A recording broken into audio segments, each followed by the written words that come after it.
জয় গুরু, জয় গুরু, জয় গুরু। মানুষের তিন ধরনের দুঃখ থাকে। সেই তিন ধরনের দুঃখ কি?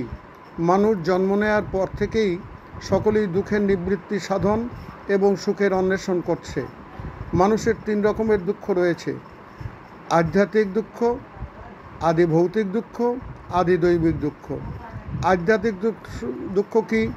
মানুষের মন এবং দেহে যে দুঃখ হয় তা হলো আধ্যাত্মিক দুঃখ, যেমন অসুখ বা কোনো দেহের গোলমাল, বেদনা ইত্যাদি।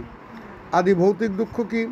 অন্য জীব হইতে প্রাপ্ত দুঃখকে আদি ভৌতিক দুঃখ বলে। আদি দৈবিক দুঃখ কি? প্রকৃতির বিভিন্ন শক্তির থেকে যে দুঃখ পাওয়া যায় তাকে আদি ভৌতিক দুঃখ বলে। আমাদের সমস্ত দুঃখের কারণ হচ্ছে অবিদ্যা বা অজ্ঞানতা। কারণ আমরা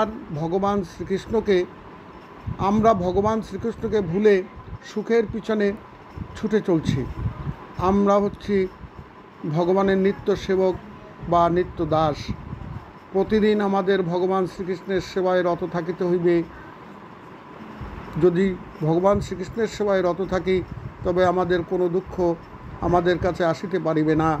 আসুন আমরা ভগবান শ্রীকৃষ্ণের শ্রী চরণ কমলে আশ্রয় গ্রহণ করে ভগবানের সেবায় নিয়োজিত হই।